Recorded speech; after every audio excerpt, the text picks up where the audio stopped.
This is purely educative content for everyone that is using solar at home. I want to share some tips that will help us to manage this this period called the Aphelion period for the year 2024. Guys, good afternoon, good morning, good evening, depending on where you are right now. Once again, my name is Shalaimos, and as you know, on this page, I discuss educative ideas on the green energy industry. On anything pertaining to solar and inverter installation. I talk about some other things as well, but on this session, I talk about everything that needs to do with solar installation, inverter, green energy industry. So this afternoon, I want to be sharing with us to prepare us ahead of time about something that is coming very soon and that is going to affect everyone that is using solar. And what is that thing? There's this term called Aphelion. It's an annual occurrence, and this afternoon I want to talk about the Aphelion, year 2024 Aphelion, and how it's going to affect anyone that has solar installation, no matter how either big installation or very small installation. We shall be discussing about Aphelion, the Aphelion for the year 2024, and how it's going to affect solar installations. Okay, so let's start right away. What is Aphelion? You know that there is a distance between the Earth and the Sun. There is a distance between the Earth and the Sun, and this distance varies throughout the year. Because of the eclipse shape of the Earth orbit. So the distance varies. What it means is that the farthest point the Earth can go away from the Sun, that point is referred to as Aphelion. So it happens every year. That there is a point, there is a time of the year where the Earth will be so far from the Earth. And during this period, in this part of the world called West Africa, Nigeria, it occurs most time during the raining season. So it happens most time during the raining season. So there is this period during the raining season that for about maybe 15 to 20 days, there will be virtually no sun at all. It may rain and sometimes it may not rain. But the phenomenon is that there will be no sun. There will be no sun at all. This period is called the Aphelion. So the Aphelion for this year is expected to occur in July 5. That is, July 5 is going to be the day where the Earth will be at the farthest point apart from the Sun. So now, that is the exact day the Earth is at the farthest point away from the Sun. So, but we have what we call the Aphelion period. So how do we know the Aphelion period? That is going to be 10 days before the Earth hits the farthest point away from the Sun, and 10 days after the Earth hits the farthest distance away from the Sun. So the Aphelion period for this year is 10 days before July 5th and 10 days after July 5th. So now, what do we expect during this Aphelion period, and how does this Aphelion period affect our solar installation? So in this period, from the beginning of the raining season, maybe around April, there will be rain, there will be sun. So, but when we begin to move close to the Aphelion period, there is most likely going to be rain, but there may be no sun at all. So during this period, you may not experience any sunlight because the Earth is drifting away, far away from the Sun, from the reach of the Sun. So at this point, there might be no sun at all. So by the time we are moving close to Aphelion, there might be no sun. And by the time we are hitting the day, by the time we are hitting the exact Aphelion, maybe July 5 or 6, it will be so worse that there may be no sun at all for like 3 to 5 or even 10 days. So how does it affect our solar installation? At this period, every installer used to receive calls, diverse calls, like they were concerned about what is going on with their installation. Many people will be calling, my battery is draining fast, I don't understand, my solar installation cannot take me from night till morning. So there will be a lot of complaints, there will be a lot of calls. So in this period, there will be no sunshine, and it is is going to affect solar and inverter installation. It is definitely going to affect solar installations. I just felt it is important we go deep into the exact reason why it is like that, and we also share ideas on how we can manage our solar installation during this period. So it's more than just telling the clients that, oh, it is because of the rainy season. No, it is better we explain what exactly is going on, and then we look at how we can manage the period. The period is going to last for about maybe 20 days, 15 to 20 days, 10 days before the earth hit the farthest point from the sun.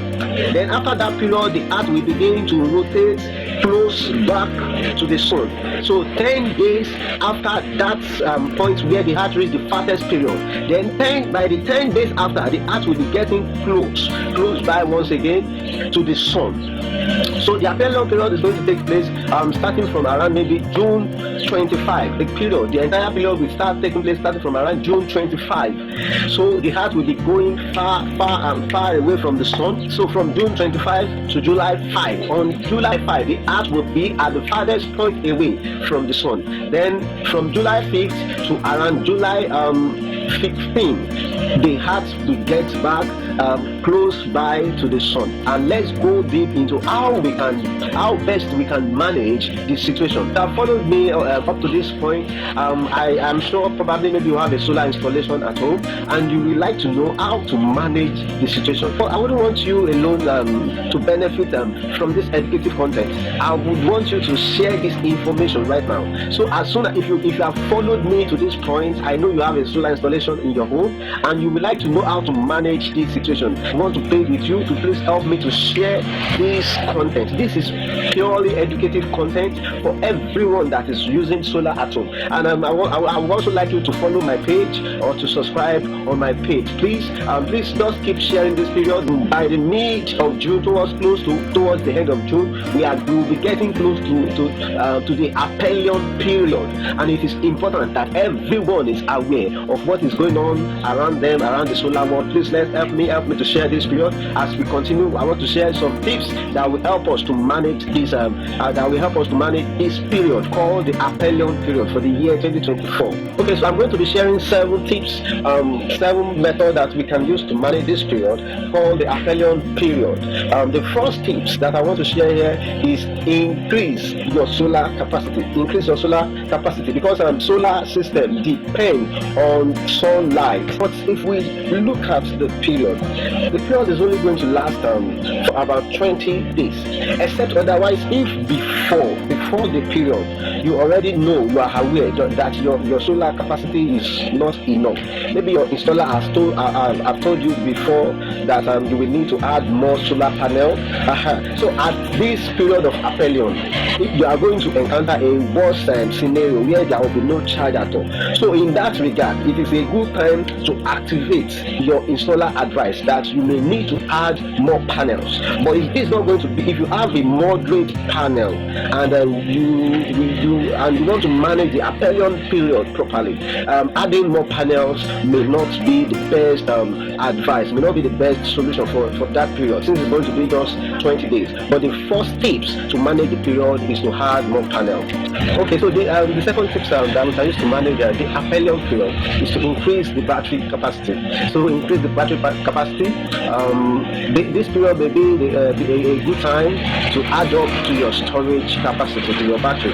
Normally, those that in this part of the world, most installer does not conduct energy audits before installation. A proper energy audit is supposed to cover for a battery storage that can last you for 3 days, even if there is no charges for those 3 days. If your energy audit says that what you need for your electronic gadget is just 200 AH battery, the auditor is supposed to inform you that to compensate for days that there will be no sun, the right audit is supposed to be 3 of those 300 of those 200 AH batteries. So it will no longer be 200 AH. You will need 600 AH batteries because of the days that there will be no sun. But in fairness, most of the audit result does not come out in this manner. So most audits, most installation is done basically for the day use. So your storage is for a day use.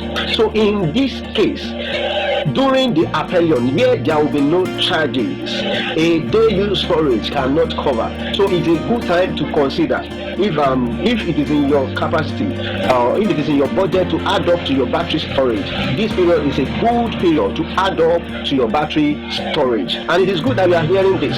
So if it is in your budget, or if you are already considering adding up to your battery storage, this period is going to be a good time to add up to your battery storage. Now the third tips to manage this period is number 3, make available alternative sources of energy.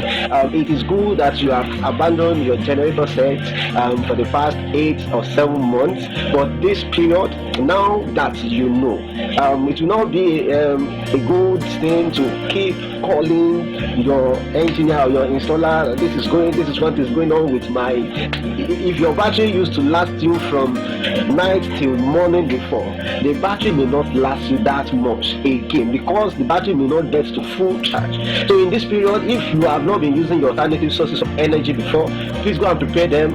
If they need to be serviced, just service them. It's going to last for just 20 days, maximum of 20 days. So prepare all alternative sources of energy. If you need to recharge your prepaid meter for the national electricity grid, prepare yourself to do so. But at this period, I'm 100% sure that you are going to need alternative sources of energy. So it's going to help us during this period, most especially if we are heavy energy users.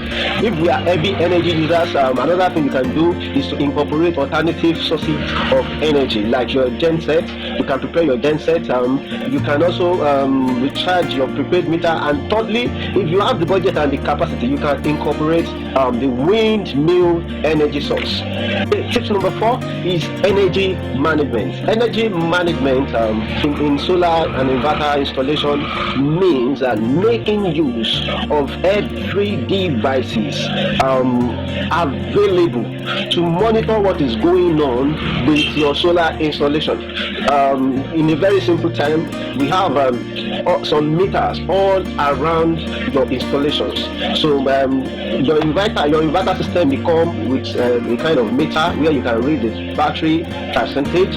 Likewise, your charging controller will come with a meter where you can use your where you can see the battery percentage, the charging rate, the charging amps, and a lot of other things. We also have timers all around us that we can incorporate. All these things put together, they are the system of energy management. You can incorporate a timer that will on your freezer at a particular time and off it at a particular time. You are the type that use your system without checking what is going on around the system setup. If you are the type that use it in that manner before, you need to check. You need to be closer to your energy, to the energy management system put in place for your installation. So you need to understand, call your installer, ask your installer, how do I read the charging controller, because of some inverter that does not come with smart metering. So some inverter does not come with smart metering. Smart metering means when your battery is saying 98%, 67%, 35%, that is a smart metering. Some meter will only tell you 12.7, 12.6, 12.2, 11.3, 11.2, and it has meaning. We may not have time to discuss that one now, but you need to call your installer to ask more questions about how do you manage your system with your energy management system available on your installation. So that is going to be the 4th tips. Okay, number 5, this one goes to my fellow installers and the professionals in the green energy industry. The 5th period is please, it is good to inform the client properly at the beginning of the project, and it is best to deliver our energy audits to incorporate the needs of this kind of period called the aphelion period. So if the daily need is 100 AH, if we are going to incorporate a system that will cover up for this kind of period, then our orbit should come out, the needs of that person should come out as 300 AH. So this simply goes to the installer.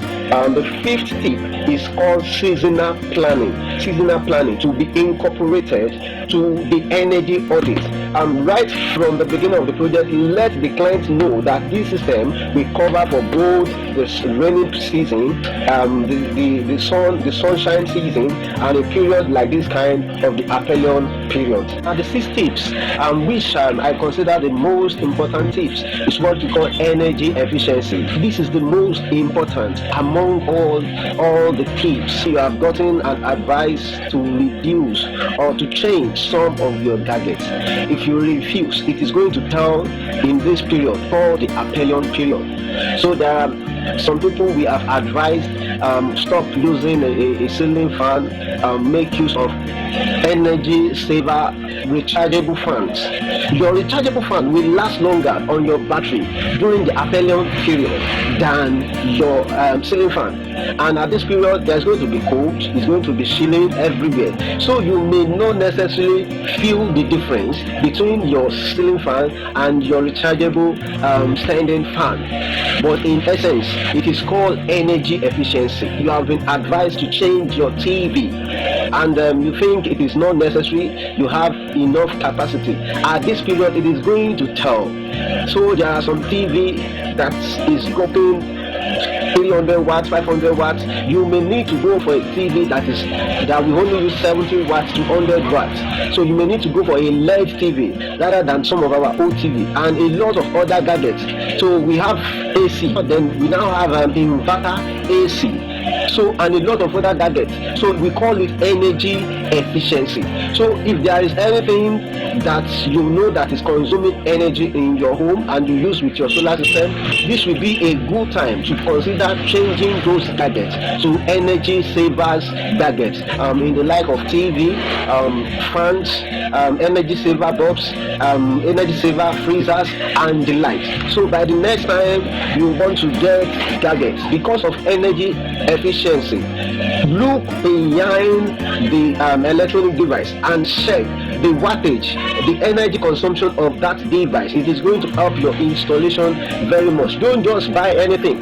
So we have some blenders that we only use 300 watts, 400 watts, and we have some blenders that you will need up to 3,000 watts to use such a blender. So it is good when you know how, when you know the strategies of energy efficiency. So you don't just buy anything. We have some iron now that is just 500 watts. Meanwhile, some of the old irons, they are 2,000 watts, 3,000 watts. So just check, make sure whatever you are buying is energy efficiency. That is, they have low energy consumption. Number 7, as I begin to round up, the 7th tip is do not call your installer. There is no problem with your installation. So there is virtually nothing going on with your installation. Just that you don't know that there is a period that the sun is so far away, the earth is so far away from the sun, and it's going to affect your solar installation. Now that you know, what should you do? Share this message, share it, just share it, put it on your page. Somebody that is using solar will need it. Okay, so if you do not pay attention to this period, it is at this period that most battery gets spoiled. It is at this period that you will suddenly discover that starting from 3 a.m. or 4 a.m. your inverter will begin to beep. What does it mean? Is that you are overusing your battery, you are over discharging your battery, and this is going to spoil your battery. Your inverter is not supposed to beep before you off your system. Your battery is not supposed to beep. So if you don't pay attention to this period, after the period you will discover that your battery can no longer recover from those periods when you overuse those batteries, when you over discharge those batteries. So all you need to do as the 7th tip is to pay attention to this period called the aphelion 2024. And above all, it is important to note that during this period, you are going to need to reduce your load and your energy consumption. So if you have enjoyed your system for 8 hours in the past, irrespective of all the tips I have mentioned earlier, if you are going to use your solar system, please note that it will be okay if you can reduce the usage to around 5 hours or 4 hours. And don't forget, it is very much important to pay attention to this period, because if you don't pay attention to this period, it is during this period that most old battery used to pack up. But if you pay attention to this period, who knows, maybe you will be able to continue to use your old battery for another 1 year. Before I go, I have an intensive solar online course about solar installation that you can just watch and then learn a lot of things by yourself. And secondly, if you want to ask, you need an advice on your solar installation, existing solar installation, or a new project that you want to install, there is a link on this that you just need to click and reach me directly on my DM, on my direct message on WhatsApp. I'm going to bring more educative content concerning the green energy industry to this page. So but just help me with a follow, help me with share and follow. Thank you. God